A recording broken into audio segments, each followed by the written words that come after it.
ekuqhubekeni kwami. Kodwa mina yini into engizoyenza ukuqhubeka nje ngithembe wena. Hayi bobo salwane, kuyenzeka yini uthemba into ehlukumezayo? Ingoba likhe linye ithemba. Ingoba likhe linye ithemba. Ithi indoda yase-Uzi abantwana bayo bafe bonke. Sithi sigijima Jobe, abantwana bakho bafe bonke. Kanti nemfuyo yakho iphela yonke.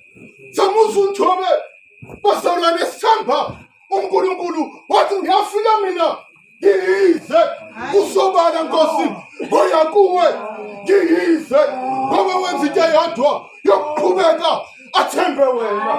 Sizothi mzwa kamsomo kumukeni bathandayo umama osekhaya ushiya ukufa esibhedlela. Alikhe ningithemba, alikhe ningithemba. Sisazoqhubeka Nkosi sithembe wena, sithembe wena, sithembe wena, sithembe wena. WeJuda, WeJuda noJehova enimthandayo uyangihlukumeza nje. WeJuda noJehova enimthembayo unihlumukile nje.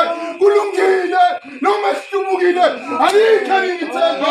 Ithemba lethu likuye, ithemba lethu likuye.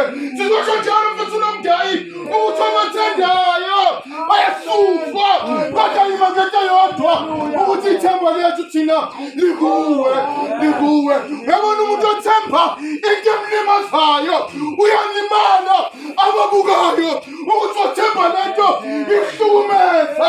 Uthi unkosikazi kaJobe, weJobe ungakusuthe uthuke noNkulunkulu wakho. Simusa indoda ethemba yena, ithi angiyukulindela okuhle kodwa okuvela enkosini, kodwa nalokhu kufanele ngikulindele. Sizothi mfethu umlu uyathenjwa noNkulunkulu, uyathenjwa noNkulunkulu, uyathenjwa noNkulunkulu.